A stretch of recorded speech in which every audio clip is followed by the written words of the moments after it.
తిరుమల మొదటి ఘాట్ రోడ్డు దగ్గర ఏనుగుల సంచారం కలకలం రేపింది. 7వ మైలు సమీపంలో ఏనుగుల గుంపు కనిపించడంతో పాటు గజరాజులు రోడ్డుకు సమీపానికి రావడంతో భక్తులు భయాందోళన చెందారు. వెంటనే ఏనుగుల సంచారం గురించి టీటీడీకి అటవీశాఖ అధికారులకు సమాచారం ఇచ్చారు. అటవీశాఖ అధికారులు ఏనుగుల మందను అడవిలోకి పంపే ప్రయత్నం చేస్తున్నారు.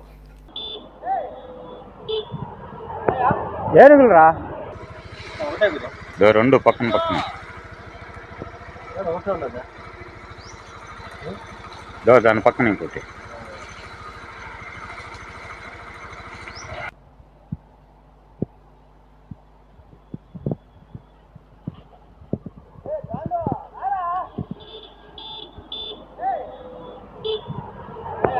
ఏనుగులు రా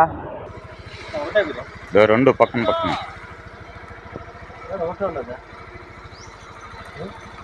దాని పక్కన ఇంకోటి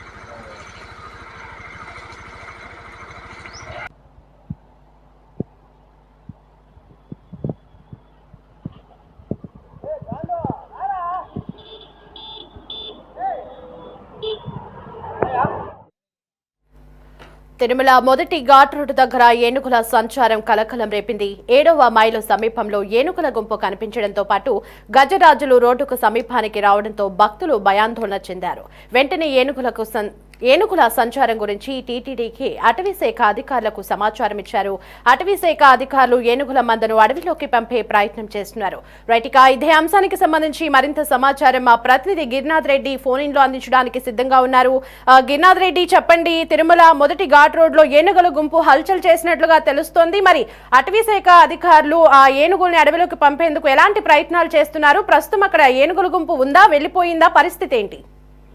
రైట్ దేవి, ఏదైతే కొద్దిసేపటి క్రితం కూడా ఏదైతే తిరుమల మొదటి ఘాట్ రోడ్ లో ఉన్నట్టు 7వ మైలు వద్ద కూడా సరే ఏనుగుల గుంపు అక్కడ అడవిలో నుంచి రావడం కూడా సరే అక్కడ ఉన్నటువంటి ఏదైతే భక్తులు ఆ రోడ్డు వెళ్తున్న వాళ్ళు చూశారు. అక్కడ చూసి ఒక్కసారిగా సరే వాళ్ళంతా భక్తులు భయాందోళన చెందిన పరిస్థితి అయితే ఉంది. వాళ్ళ సెల్ ఫోన్ లో కూడా సరే అది చిత్రీకరించిన పరిస్థితి ఉంది. వెంటనే అక్కడ ఉన్నటువంటి ఫారెస్ట్ అధికారులకు విజిలెన్స్ చెప్పడంతో ఫారెస్ట్ అధికారులు విజిలెన్స్ తెలియజేస్తారు. అక్కడ నుంచి అట్లా ఫారెస్ట్ అధికారులు విజిలెన్స్ అధికారులు ఇద్దరు కూడా సరే ఆ యొక్క ఏనుగుల గుంపును కూడా సరే వాళ్ళు ట్రాక్ ద్వారా కూడా సరే వాళ్ళు అట్లా తిరిగి అడవిలోకి పంపించే ప్రయత్నాలు అయితే చేస్తున్న పరిస్థితి అయితే కూడా ఉంది. మనం చూసినట్టయితే గతంలో కూడా సరే ఇదే విధంగా కూడా సరే 7వ మైలు వద్ద కదా ఎన్నోసార్లు కూడా సరే అదే ప్రాంతంలో వస్తున్న ఏనుగుల గుంపు వస్తున్న పరిస్థితి ఏంది. అయితే తినుబండారాలు ఇలాంటివన్నీ కూడా సరే ఆ యొక్క ప్రాంతంలో కూడా సరే వేసేయడంతో కూడా పాటు అదేవిధంగా దానికి కావాల్సిన ఆహారాలు ఆ ప్రాంతంలో ఉండడంతో ప్రతిసారి కూడా సరే ఏనుగుల గుంపు ఒక్కసారిగా వస్తే 7వ మైలు వద్ద ప్రత్యక్షం అవుతున్న పరిస్థితి. అయితే గతంలో కూడా ఎన్నోసార్లు కూడా అక్కడ ప్రత్యక్షం అయినప్పుడు కూడా సరే అటు ఫారెస్ట్ అధికారులు కూడా సరే దాన్ని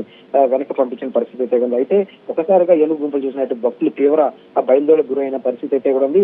అదే విధంగా అక్కడ ఉన్నటువంటి ఆ భక్తులు కూడా సరే ఏదైతే రాకపోకలు కూడా సరే కొంచెంసేపు అక్కడ వాహనాలు కూడా నిలిపివేసింది. ఏదైతే అడవిలో నుంచి రోడ్డు దాటుకుంటూ క్రాస్ చేస్తూ వెళ్తున్న ఏనుగుల గుంపును ఒకసారిగా అక్కడ ఉన్నట్టు భక్తులు అక్కడ వాళ్ళ సెల్ ఫోన్ లో కూడా చిత్రీకరించిన పరిస్థితి అయింది. అదే విధంగా అక్కడ ఉన్నటువంటి ఫారెస్ట్ అధికారులు అదే విధంగా టీటీడీ విజిలెన్స్ అధికారులు సంయుక్తంగా కూడా సరే ఏనుగుల గుంపును అయితే ఇప్పటికైతే లోపలికి పంపించిన పరిస్థితి అయితే ఉంది. అదే విధంగా తిరుమల ఏదైతే కాలినడక మార్గంలో కూడా సరే నిత్యం గోవింద నామస్మరణంతో కూడా సరే మైక్ స్పీకర్లు అయితే ఉండేవి. అయితే గత కొన్ని రోజులుగా కూడా సరే ఆ యొక్క మైక్ స్పీకర్లు కూడా సరే గోవింద నామస్మరణంతో వినిపించే యొక్క మైక్ స్పీకర్లు కూడా వినిపించకపోవడంతో కూడా సరే ఈ యొక్క మైక్ స్పీకర్లు దాటి కూడా కొన్ని జంతువులు అయితే భయపడి వెళ్ళేటివి. అయితే ఇప్పుడైతే ఇవన్నీ కూడా సరే మామూలుగా ఇప్పుడు రోడ్ల మీదకి వచ్చే పరిస్థితి కూడా ఉంది. ఎప్పుడు ఎలాగైనా సరే టీటీడీ అధికారులు వెంటనే చర్యలు తీసుకొని ఇవన్నీ కూడా సరే భక్తులకు ఇబ్బంది కలగకుండా చూడాలంటూ కూడా సరే అక్కడ భక్తులు కూడా సరే అక్కడ ఉన్న మీడియాతో చెప్తున్న పరిస్థితి ఉంది. అదే విధంగా ఆ యొక్క ఆ ఏనుగులే కాదు అక్కడ నిత్యం అక్కడ చిరుత పులులు ఇవి కూడా తిరుగుతూ ఉంటాయి. కాబట్టి అయితే 3 రోజుల ముందు కూడా సరే మనం తిరుపతిలో చూసుకున్నట్టయితే కొండపై నుంచి కూడా సరే దిగి ఏదైతే శేషాచలం అడిగి దిగి యూనివర్సిటీ లోపలికి వచ్చిన ఆ ముద్దలు కూడా మనం గమనించిన పరిస్థితి అయితే ఉంది. ఈ విధంగా సరే అయితే నిత్యం శేషాచల కొండల నుంచి కూడా సరే అట్లా చిరుత పులులు కానీ అదే విధంగా ఏనుగులు కానీ నిత్యం అట్లా భక్తులకు ప్రత్యక్షం అవడంతో అట్లా భక్తులు కూడా తీవ్ర ఆందోళన వ్యక్తం చేస్తున్న పరిస్థితి ప్రస్తుతం తిరుమలలో ఉంది. Right Reddy, thanks for the updates.